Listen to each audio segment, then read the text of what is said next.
Baik, Assalamualaikum warahmatullahi wabarakatuh, anak-anakku sekalian. Nah, Alhamdulillah hari ini kita berjumpa kembali ya di pembelajaran matematika kita, yaitu di kelas 4, yaitu pada bab hubungan antar garis.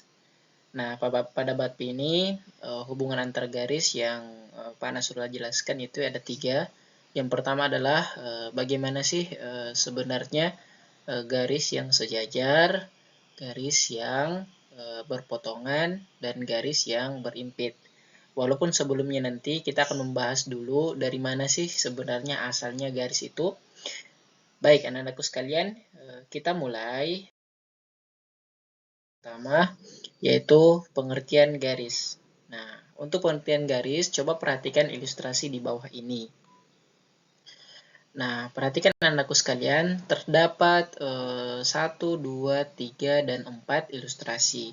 Yang pertama itu, semakin ke kiri, jadi yang ke kiri itu adalah titik-titiknya sedikit. Nah, kumpulan titik-titik pada gambar semakin ke kanan semakin rapat. Jadi yang pertama itu titik-titiknya, jadi gambar yang pertama itu titik-titiknya beberapa saja. Terus dilanjutkan dengan yang kedua, gambar yang kedua, itu titik-titiknya semakin banyak. Jadi titik-titiknya yang kedua itu semakin banyak, walaupun masih bisa dihitung. Sementara yang ketiga itu semakin banyak juga. Ya, semakin banyak ya. Dan kalau misalnya titik-titik yang nomor 3 itu diteruskan atau ditambah jumlah titik-titiknya, maka dia akan semakin padat, semakin rapat, tidak bercelah, makanya akan membentuk apa? Membentuk suatu garis lurus. Jadi dia akan membentuk suatu garis lurus. Jadi awalnya itu adalah titik-titik yang sedikit, selanjutnya ditambah titik-titiknya akhirnya bertambah banyak, dan ditambah lagi titiknya semakin banyak, dan akhirnya akan membentuk, karena dia sudah banyak, rapat, dan padat, maka dia akan membentuk garis-garis lurus. Nah, berarti asalnya garis lurus itu dari mana sih? Dari kumpulan titik-titik yang banyak tadi. Nah, berarti pengertian garis lurus itu bagaimana dong? Nah, garis lurus adalah kumpulan titik-titik yang beraturan dan berkesinambungan. Jadi artinya garis itu adalah asalnya dari kumpulan titik-titik. Tapi ingat, kumpulan titik-titik tersebut harus beraturan dan berlanjut atau berkesinambungan. Baik. Nah, berarti adik-adikku sekalian atau anak-anakku sekalian sudah paham ya apa sih sebenarnya pengertian dari garis tersebut. Baik, kita lanjut. Nah, garis lurus. Nah, kita akan mempelajari pengertian dari garis lurus. Garis lurus adalah garis yang memanjang yang tidak terbatas di kedua ujungnya. Nah, jadi misalnya ada suatu garis yang Pak Nasrullah itu namakan dengan garis AB. Jadi titik ujung yang kiri itu adalah titik A, titik ujung yang kanan itu adalah yang B. Jadi garis ini dinamakan garis AB. Kalau kita menyebutnya garis, berarti harus titik ujung dan setiap ujungnya itu harus digabung menjadi garis AB. Dan ingat, garis lurus itu anak-anakku sekalian adalah garis yang memanjang. Nah, garis yang memanjang. Artinya apa? Artinya yang tidak terbatas di kedua ujungnya. Jadi kalau misalnya dia tidak terbatas, maka ini ditandai dengan tanda panah. Jadi tanda panah ke kiri dan tanda panah ke kanan. Kalau misalnya Anda bertanya, Pak Nasrullah, itu garisnya itu boleh enggak sih atau masih bisa enggak sih dikasih panjang? Ya, masih bisa. Jadi biarpun garisnya ini ditarik terus, dikasih panjang terus, itu masih boleh. Masih tetap dikatakan garis apa? Garis AB. Karena petunjuk panah ini dia menyatakan bahwa garisnya masih bisa memanjang. Seperti itu ya. Oke, baik. Kita lanjut. Nah, ternyata gambar di atas disebut garis AB. Dan ingat, garis AB ini atau garis lurus itu ada lambangnya. Nah, apa sih lambangnya? Oke, jadi lambangnya adalah AB juga. Jadi sesuai dengan nama garisnya, yaitu atau titik ujungnya, dan di atasnya itu ada lambang tanda panah nih, ke kiri dan ke kanan. Berarti kalau misalnya panas lokasi besar nih, gambarnya atau namanya adalah garis AB, dan tanda panahnya ke kanan dan ke kiri. Oke, bisa difahami ya? Oke, insyaallah. Jadi baik, kita lanjut. Oke, yang kedua, sinar garis. Sinar garis itu sama aja sebenarnya sinar laser. Nah, ada yang pernah main laser di sini? Ya, sinar garis itu ada istilahnya atau pengertian dari sinar garis itu diawali oleh satu titik. Nah, diawali satu titik. Sedangkan ujung lainnya itu mengarah ke suatu arah yang tak terhingga. Nah, seperti yang Pak Nasrul bilang tadi, garis itu anak-anakku sekali atau sinar garis itu seperti laser. Kalau laser kan titik awalnya laser kan ada di laser itu ya. Tapi kalau misalnya itu di center di tembok, maka tujuannya itu akan mengarah ke tembok. Tapi kalau misalnya kita center ke langit, kira-kira tahu nggak sih ujungnya bagaimana itu kalau sinar laser? Nah, itu menuju tak terhingga, anak-anakku sekalian. Seperti animenya, anime, seperti filmnya Toy Story ya, Buzz Lightyear bilang menuju tak terhingga. Jadi tidak terbatas itu, ya. Menuju tak terhingga dan melampauinya. Nah, itu film kartunnya. Sering Pak Nasrul nonton juga. Oke, baik. Jadi sama aja sebenarnya tadi laser. Jadi sinar garis itu sama aja sinar laser. Artinya apa? Coba perhatikan gambar sinar garis. Nah, seperti ini nih. Jadi ada titik pangkalnya atau titik mula-mulanya. Terus kalau laser itu diarahkan ke tembok, misalnya dia akan menuju tembok. Sama juga ini. Dan diarahkan ke langit juga dia akan menuju tak terhingga. Artinya apa? Ada titik pangkal yaitu awalnya dan ada titik ujungnya seperti itu. Nah, oke, jadi kita namakan misalnya titik pangkalnya adalah A dan titik ujungnya adalah B. Maka garis atau sinar garis di atas itu disebut sinar garis AB. Oke, sinar garis AB. Dan simbolnya apa? Lambangnya ini juga nih. Dia harus sesuai dengan garis yang di atas ini. Jadi harus sesuai dengan garis di atas. Apa sih maksudnya? Jadi kan garis di atas nih tidak ada tanda panah di kiri nih. Yang ada cuma di kanan. Berarti dia garisnya A, B, baru tanda panahnya di kanan. Oke, baik. Nah, kalau ada yang bertanya nih misalnya, Pak Nasrullah, saya tidak mau namanya AB. Saya maunya BA deh. BA. Kasih begini namanya, ndak mau ke AB. Boleh ndak? Itu ndak boleh anak-anakku sekalian. Kenapa? Karena yang pertama itu menunjukkan pangkalnya atau awalnya. Jadi yang pertama itu menunjukkan awalnya ya, bukan urutannya. Jadi kalau misalnya awalnya adalah A, maka di sini juga adalah A. Kalau misalnya awalnya panas lo contohkan misalnya F misalnya. F dan ini E, maka kita tulis apa? Garis atau sinar garis FE. Tanda panahnya ke kanan. Boleh tuh. Atau misalnya ada soal yang mengarah ke kiri, ini A, ini B, maka sinar garisnya dimulai dari apa? Ya, betul, dimulai dari B. BA, terus panahnya ke kanan. Tetap ke kanan ya, tidak boleh ke kiri. Oke, baik anak-anakku sekalian, jadi bisa difahami ya mengenai sinar garis. Nah, sinar garis itu intinya adalah ada titik pangkal dan ada titik ujung. Nah, Pak Nasrullah, boleh enggak sih garisnya dikasih panjang lagi? Boleh, enggak ada masalah. Kita kasih panjang saja tuh, karena dia ingat selama dia ada tanda panah, berarti dia menunjukkan bahwa sinar garis tersebut masih bisa dikasih panjang. Oh, atau begini Pak Nasrul, tidak mau kasih panjang, kasih pendek deh. Oh, boleh juga. Atau kita sampai di sini juga boleh. Tidak ada masalah. Nah, selama dia ingat ada tanda panah. Baik, kita lanjut ya. Kita lanjut. Selanjutnya adalah segmen garis atau ruas garis.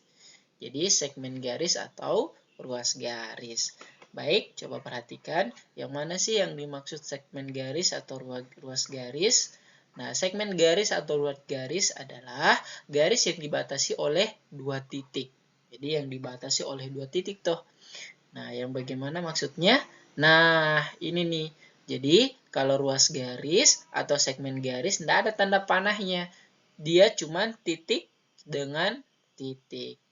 Nah, berarti namanya misalnya Panasula kasih nama A dan B, maka sebutannya di atas apa?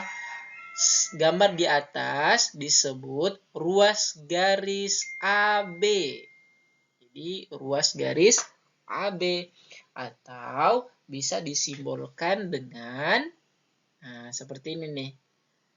AB, nah di atasnya ada garis lurus dan tidak ada tanda panahnya. Ya, jadi dia tidak ada tanda panahnya tuh. Nah, ini lagi nih, kalau ada yang bertanya, Panasula boleh enggak sih saya tulisnya BA? Oke, boleh enggak? Kan enggak ada ujungnya tuh. Dia langsung titiknya 2, boleh enggak? Oke, jadi kalau misalnya nanti Panasula kasih soal, atau ada soal yang kita lihat, ini bisa bernilai benar. Ya, beda dengan yang tadi, yang sinar garis tidak boleh tuh dibalik-balik. Kalau ruas garis atau garis lurus masih boleh. Kenapa demikian? Karena dia tidak ada titik awalnya di mana. Ya, jadi ini boleh tuh. Tapi lebih bagus apa anakku sekalian? Lebih bagus ditulis AB. Karena urutan abjad di abjad akan lebih duluan daripada B. Oke, baik. Difahami anakku sekaliannya. Jadi, kalau misalnya ruas garis boleh dibalik. Oke, baik. Nah, sekarang garis horizontal dan garis vertikal.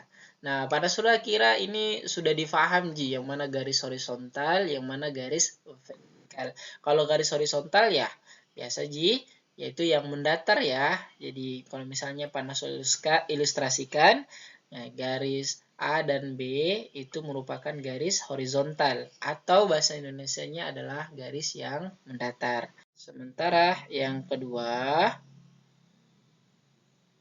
garis vertikal. Nah, garis vertikal yaitu garis yang tegak, dia lurus ke atas. Nah, kalau miring sedikit, nah ini biasa Panasula tanya nih, Panasula, kalau misalnya garisnya miring sedikit begini, dia dikatakan garis horizontal atau garis vertikal? Atau itu terlalu miring, Panasula, miring sedikit saja, misalnya begini ya.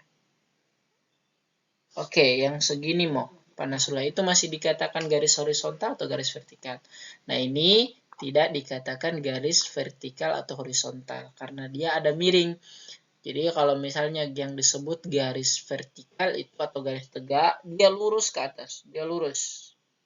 Dia enggak miring-miring. Nah, itu baru dikatakan dia garis vertikal. Kalau yang datar itu garis horizontal. Baik, anak-anak sekalian, kita lanjut ya.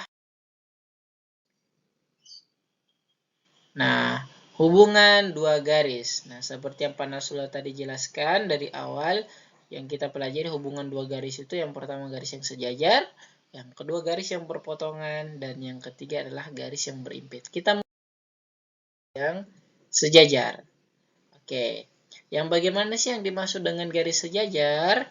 Oke, dua garis dikatakan sejajar jika garis-garis tersebut terletak pada sebuah bidang datar dan tidak akan berpotongan walaupun garis tersebut diperpanjang sampai tak terhingga. Jadi kalau misalnya garis tersebut dikasih panjang sekali, dan dia tidak ketemu, berarti itu merupakan garis yang sejajar. Nah, jadi dia merupakan garis yang sejajar tuh. Nah, garis yang sejajar dinotasikan dengan simbol. Jadi ini simbolnya garis sejajar. Baik, contoh nih. Contoh, Panasula akan berikan contoh yang mana sih garis sejajar dan garis berpotongan. Nah, coba perhatikan garis P dan Q. Nah, kalau garis P dan Q ini merupakan garis yang sejajar. Kenapa anakku sekalian disebut garis yang sejajar? Karena kalau misalnya kita kasih panjang ini garis P dan Q, dia tidak akan berpotongan. Coba kita kasih panjang ya. Jadi kalau kita kasih panjang, dia tidak akan berpotongan nih. Biarpun kita kasih panjang sekali. Nah, misalnya kita kasih panjang. Nah, dia tidak akan berpotongan. Ya, baik itu dikasih panjang ke atas maupun dikasih panjang ke bawah. Jadi dia tidak akan berpotongan tuh. Nah, kalau dia tidak berpotongan seperti itu, berarti dia dikatakan yang sejajar atau garis P dan Q adalah garis yang sejajar atau disimbolkan dengan ini nih. Jadi P sejajar Q. Nah, yang kedua, ini bukan merupakan garis yang sejajar karena kalau kita kasih panjang nih, nah dia ketemu ternyata. Nah, dia ketemu nih. Kalau garis K dan L. Jadi, kalau garis yang sejajar itu, kalau dikasih panjang, dia tidak akan ketemu. Tapi ini ketemu. Berarti dia apa? Dia adalah garis yang bukan garis sejajar. Jadi, garis K dan L merupakan garis yang tidak sejajar. Ya, nah, garis yang berpotongan. Dua garis dikatakan berpotongan apabila garis tersebut terletak pada satu bidang dan berpotongan di salah satu titiknya. Jadi berpotongan di salah satu titiknya. Misal, Pak Nasrullah berikan nih contohnya. Nah, ini adalah dua garis yang saling berpotongan. Berpotongan di mana? Berpotongan di O. Ya, jadi dia berpotongan di O. Jadi kalau misalnya dia disebut garis berpotongan, berarti garis M dan N merupakan garis yang berpotongan. Nah, ingat ya, kalau misalnya ini, Pak Nasrullah kasih soal nih, contoh soal. Ini. Nah, seperti ini nih. Ini anggaplah garis K dan garis L. Ini merupakan garis berpotongan atau bukan? Nah, ini adalah garis yang berpotongan. Loh, Pak Nasrullah itu kan tidak berpotongan. Ya, tapi ini karena ada tanda panahnya, berarti dia masih bisa dikasih panjang. Ingat, garis itu boleh panjang ya, boleh dikasih panjang ataupun dikasih pendek. Kalau misalnya Pak Nasrullah kasih panjang ke bawah, oke, kira-kira dia berpotongan atau tidak? Terus garis K-nya juga kita kasih panjang. Nah, ternyata garis K dan L itu adalah garis yang berpotongan. Seperti itu. Jadi, dia disebut garis yang berpotongan tuh. Berpotongan misalnya ini di titik potongnya. Ya. Jadi, biarpun gambarnya itu tidak berpotongan awalnya, tapi kalau misalnya kita kasih panjang, maka dia itu boleh jadi dia berpotongan. Nah, seperti ini nih. Biarpun oke, jadi dia akan berpotongan, ya. Baik, kita lanjut. Bisa difahami ya, yang garis berpotongan. Baik, nah kita lanjut garis yang berpotongan, tapi dia itu garisnya. Oke, garis berpotongan. Dua garis dikatakan saling berpotongan tegak lurus apabila garis tersebut terletak pada satu bidang datar dan membentuk sudut 90 derajat. Sudut 90 derajat itu sudut yang mana sih? Kalau Pak Nasrullah kasihkan pilihan, apakah sudut 90 derajat itu sudut siku-siku? Atau sudut tumpul? Atau sudut lancip? Yang mana yang betul? 90 derajat itu sudut siku-siku kah? Sudut lancip kah? Atau sudut tumpul? Iya, betul sekali. Sudut 90 derajat itu adalah sudut siku-siku.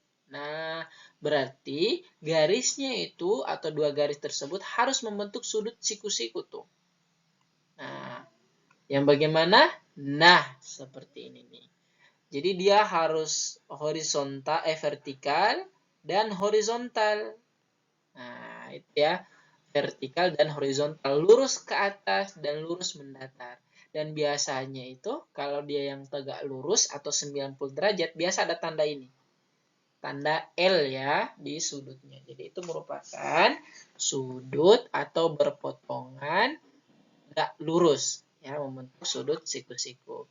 Nah, biasa disimbolkan dengan ini ya, biasa disimbolkan dengan T terbalik yang panas Loa Bundari. Jadi, nah, berarti garis KL ini bisa disebut dengan berpotongan tegak lurus. Atau disimbolkan dengan apa? Ini, nah, K tegak lurus L. K tegak lurus L. Baik. Nah, garis yang berimpit. Yang mana sih garis yang berimpit? Garis yang berimpit yang terdapat pada satu garis lurus. Jadi garis berimpit itu satu garis lurus dia. Sehingga hanya terlihat satu garis lurus saja. Jadi garis berimpit itu yang terdapat pada satu garis lurus sehingga hanya terlihat satu garis lurus saja. Nah, dia baku apa lagi namanya? Baku berdempet ya atau berimpit. Nah, contohnya ini nih. Garis M, jadi dia satu garis, tiba-tiba ada garis N juga. Nah, ini yang dimaksud berimpit nih. Jadi dia menyatu begitu. Nah, biasanya Pak Nasrullah juga sebut atau kasih contoh begini, yang biasa ya. Misalnya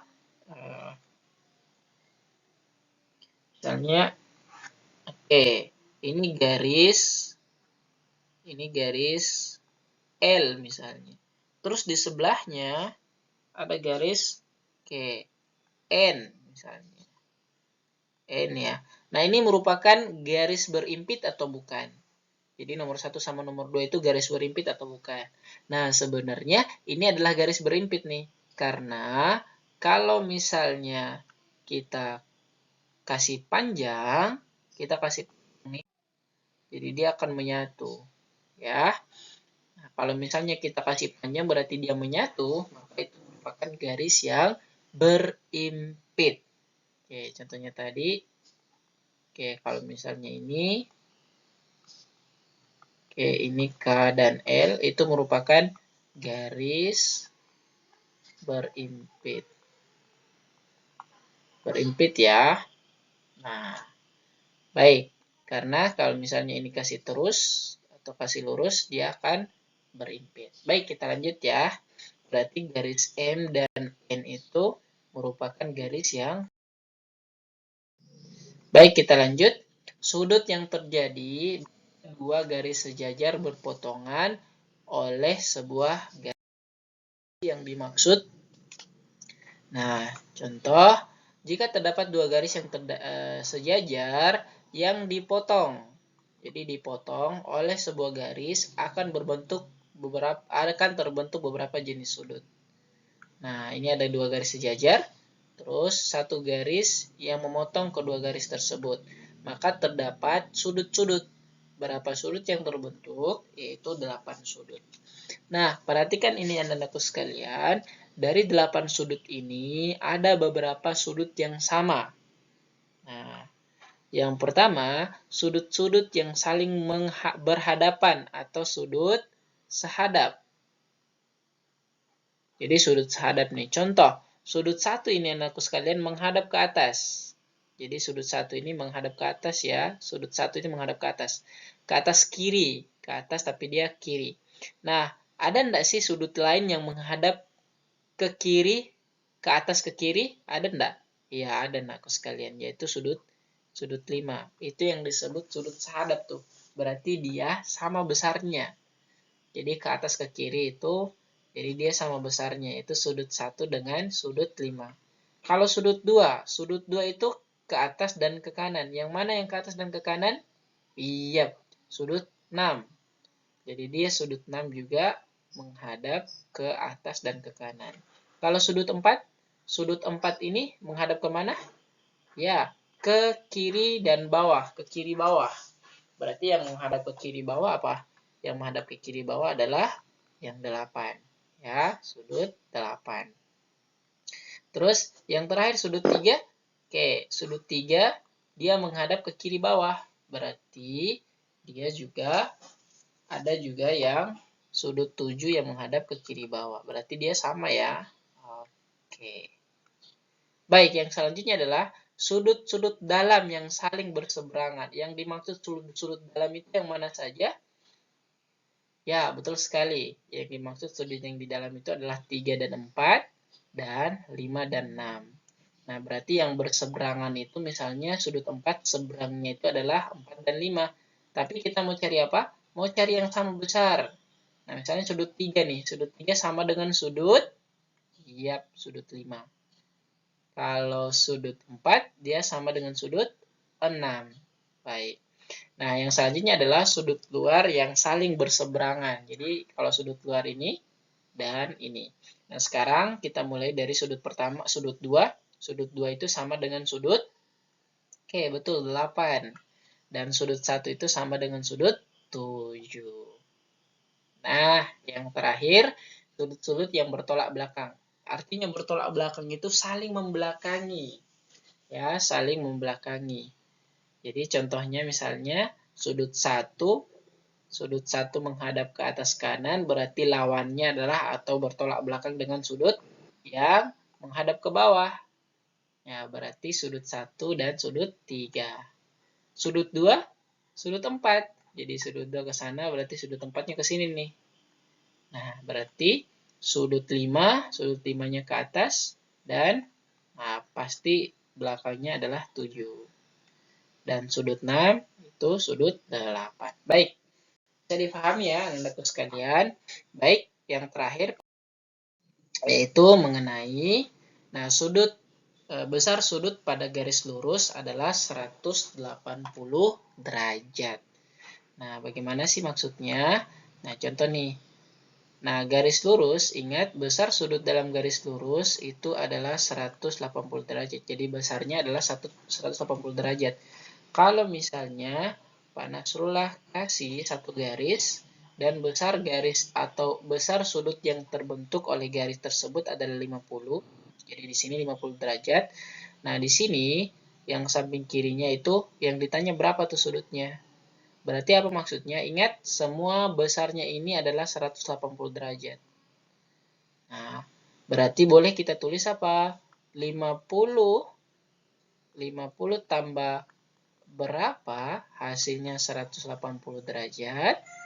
Oke, jadi itu seperti itu anak sekalian. Berarti 50 tambah, oke, baik, 50 tambah 130 tuh, supaya hasilnya 180 derajat.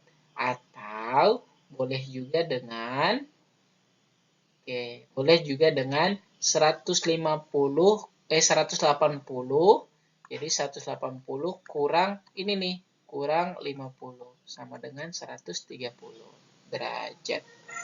Oke, baik. Selanjutnya, contoh soal yang kedua, kalau misalnya sininya 140, yang ditanyakan adalah titik-titik, berapa tuh?